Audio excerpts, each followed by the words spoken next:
নমস্কার, একটা financial good news আপনাদের সঙ্গে শেয়ার করব বলে আমরা আজকের এই ছোট্ট ভিডিওটা করছি। সেটা হচ্ছে যে ফোর্থ কোয়ার্টারের ইন্ডিয়ার যে জিডিপি গ্রোথ রেট, সেটা প্রায় সমস্ত অ্যানালিস্টদেরকে অবাক করে দিয়ে সেটা এসছে 7.8%।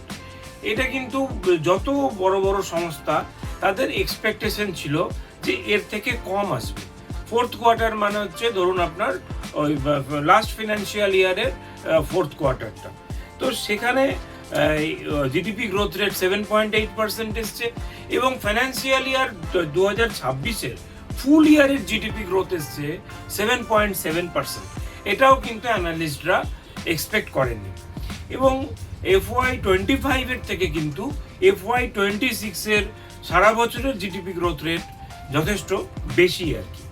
এবং এটা আরও উল্লেখযোগ্য এই কারণে যে মার্চ মাসে যে জিওপলিটিক্যাল টেনশনটা যেটা এই মুহূর্তেও রান করছে, ইরান আর ইউএস এর ওয়ার এবং স্ট্রেট অফ হরমুজ আটকে যাওয়া, এবং তার জন্যে সারা পৃথিবী এবং আমাদের দেশও অয়েল এবং গ্যাসের সাপ্লাইয়ের যে কমতি, এই ব্যাপারগুলোকে মার্চ মাস থেকে শুরু হয়েছে।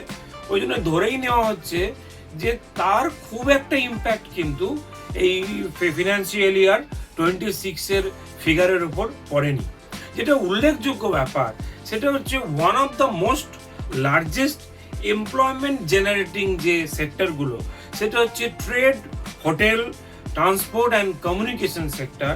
সেইটা এইবারে গ্রোথ শো করেছে 12.5% year on year. Another employment giving যে সেক্টর সেটা হচ্ছে কনস্ট্রাকশন সেক্টর। সেই কনস্ট্রাকশন সেক্টরও কিন্তু গ্রোথ শো করেছে 8.4%। এবং ফাইন্যান্সিয়াল সেক্টর সেটাও কিন্তু যথেষ্ট এমপ্লয়মেন্ট জেনারেট করে 10.4%। এগুলো আমাদের কাছে ইম্পর্টেন্ট, তার কারণ হচ্ছে যে আমাদের দেশে এই যে এমপ্লয়মেন্টের সমস্যা, তার কারণ হচ্ছে আমাদের দেশের শিক্ষিত যে এমপ্লয়েবল যে জেনারেশন, সেটা প্রতি বছর প্রচুর সংখ্যায় দেশে চলে আসে। এই জন্য এটা আমাদের মাথায় রাখা দরকার। এবং আইটি প্রফেশনাল সার্ভিস এত টালমাটাল পরিস্থিতির মধ্যেও কিন্তু গ্রোথ করেছে 10.4%। এবং এবার আসা যাক ম্যানুফ্যাকচারিং সেক্টরের ক্ষেত্রে। ম্যানুফ্যাকচারিং সেক্টর গ্রোথ শো করেছে 7.3%। এটা বিরাট কিছু না হলেও এটা কিন্তু খুব ইম্পর্টেন্ট, তার কারণ আমাদের দেশ এখন ম্যানুফ্যাকচারিং হাব হওয়ার জন্য আপ্রাণ চেষ্টা করছে, সুপারফাস্ট চেষ্টা করছে। কোয়ার্টার 3-তে যে আমাদের যে গ্রোথটা, যেটা জিডিপি গ্রোথ শো করা হয়েছিল, সেটাকে রিভাইজ করা হয়েছে। 7.8% ছিল, সেটা রিভাইজড ম্যাটার হয়েছে 8%। সার্ভিসেস সেক্টর যথেষ্ট ভালো করছে এবং বেশিরভাগ ইকোনমিস্টরা যেটা ভেবেছিলেন এটা তার উল্টো হয়েছে। মানে আমি আবার শব্দটা ইউজ করছি যে ইন্ডিয়ান ইকোনমি এত টালমাটাল পরিস্থিতির মধ্যে এখনো পর্যন্ত কিন্তু যথেষ্ট রেজিলিয়েন্স শো করছে, এটা করছে। এবং এটা একটা পয়েন্ট, সেটা হচ্ছে গভর্নমেন্ট অফ ইন্ডিয়া কিন্তু এই মুহূর্তে যে ফুল ক্যাপেক্স যেটা এক্সপ্যানশন করার চেষ্টা করছিলেন, সেটা এক তো ট্যাক্স কালেকশন খানিকটা কম হয়েছে, দুই অয়েল সাবসিডি এটা অলমোস্ট ডাবলের কাছাকাছি পৌঁছে গেছে, ফার্টিলাইজার সাবসিডি বেড়ে গেছে, অনেকটাই বেড়ে গেছে, প্রচুর বেড়ে গেছে। তো এটা গভর্নমেন্ট স্পেন্ডিংকে কিন্তু হিট করতে পারে। আমাদের ইকোনমিটা মূলত গভর্নমেন্ট স্পেন্ডিংয়ের উপরই এখন চলে, তার কারণ ইকোনমিতে এটাই বলা হয় যে আপনার ক্যাপেক্স এক্সপ্যানশন প্রথম কিন্তু গভর্নমেন্টকেই করতে হয়। গভর্নমেন্ট ক্যাপেক্স এক্সপ্যানশন করার পরে একটা পর্যায়ে যখন প্রাইভেট এন্টারপ্রেনিয়ররা কনফিডেন্স পায়, তখন তারা প্রাইভেট ক্যাপেক্স এক্সপ্যানশন করে। তো তার মানে প্রাইভেট ক্যাপেক্সও কিন্তু এক্সপ্যানশন এর মধ্যে হচ্ছে।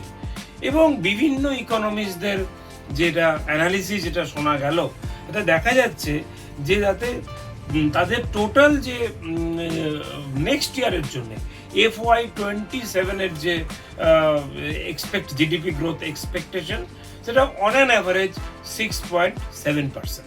যদিও রিজার্ভ ব্যাংক অফ ইন্ডিয়া তারা আরেকটু এক্সপেকটেশন কম করে রেখেছেন, সেটা হচ্ছে 6.5%। মনে রাখতে হবে যে এই মুহূর্তে কিন্তু অল ওভার ওয়ার্ল্ডের গ্লোবাল ইকোনমি স্লোয়ের মুখে। তার কারণ হচ্ছে যে ইন্ডিয়া যদি আগামী এক বছরে 6.7%ও গ্রোথ করতে পারে, সেটাও খারাপ কিছু নয়। এটাতে এই সময় ধরে নেওয়া হচ্ছে যে যে ব্রেন্ট ক্রুড, যেটা মূলত আমাদের দেশে আমদানি করা হয়, তার অন অ্যান অ্যাভারেজ সারা বছরের প্রাইস থাকবে $90 পার ব্যারেল। এটা যদি এর থেকে বেশি হয়ে যায় তখন কিন্তু এই গ্রোথ কিন্তু আরও খানিকটা কন্ট্রাকশনের চান্স থাকবে। তো মোটামুটি এটা হলো গিয়ে একটা মানে আমাদের ফিনান্সিয়াল গুড নিউজ আপনাদের পক্ষে। এর সঙ্গে খুব ইম্পর্টেন্ট, আমি রাজ্যের জন্য একটা সুখবর দিতে চাই, যেটা কিন্তু আমাদের ইন্ডিয়ার ইকোনমিতেও কিন্তু এটা একটা ইম্প্যাক্ট পড়বে। তার কারণ হচ্ছে এতকাল লাস্ট 50 বছর ধরে যেটা হয়েছে যে ইন্ডিয়া যথেষ্ট মানে লাস্ট 10-12 বছরে অন্তত হয়েছে যে ইন্ডিয়া সুপারফাস্ট গ্রো করছে, কিন্তু বেঙ্গল কিন্তু পশ্চিমবঙ্গ, আমাদের প্রিয় পশ্চিমবঙ্গ, তার সঙ্গে গতির সঙ্গে তাল মেলায়নি, শুধুমাত্র সেন্ট্রালের সঙ্গে ঝগড়া করে গেছে। কিন্তু আমি আজকের দিনের খবর আপনাকে বলছি যে আজকে রেলমন্ত্রী আজ সকালেই খবরে দেখলাম যে তিনি এই মুহূর্তে আমাদের 14,200 কোটি অলরেডি আমাদের অ্যালট করা আছে। 14,200 crore অলরেডি আমাদের বিভিন্ন রেল প্রজেক্টের জন্য অ্যালট করা আছে। এবং আমি আজকেই তাকে লাইভ এতে বলতে শুনলাম যে তিনি বুলেট ট্রেন, যে সেই বুলেট ট্রেন কিন্তু দিল্লি, বেনারস, লখনৌ হয়ে কিন্তু শিলিগুড়ি ঢুকবে ইন্ডিয়ার এতে। তো এটা বুলেট ট্রেনও কিন্তু আমাদের বেঙ্গলে তাদেরকে মানে সবুজ সংকেত দেওয়া হয়ে গেছে। এর সঙ্গে যেটা আমরা বলতে পারি যে আমাদের 102টো অমৃত ভারত স্টেশন, 530টার থেকে বেশি রেলওয়ে ওভারব্রিজ এবং আন্ডারপাস প্রজেক্ট, এই সমস্ত পেন্ডিং রেলওয়ে প্রজেক্টগুলোকে যদি আমরা হিসাবে নিই, তাহলে আজকেই যেটা খবর পাওয়া গেছে অন্তত 1 লক্ষ কোটি টাকার প্রজেক্টের এনওসি কিন্তু রাজ্য সরকার থেকে দেওয়া হয়ে গেছে। এবং এটা কিন্তু আমাদের ইকোনমির মধ্যে হবে এবং তার যে মাল্টিপল যে এফেক্ট, তার যে সেই এফেক্ট আমাদের ইকোনমির মধ্যে অ্যাড অন করবে আর কি। এইটা বলেই আমরা শেষ করছি। আপনারা ভালো থাকবেন এবং প্লিজ টেক কেয়ার।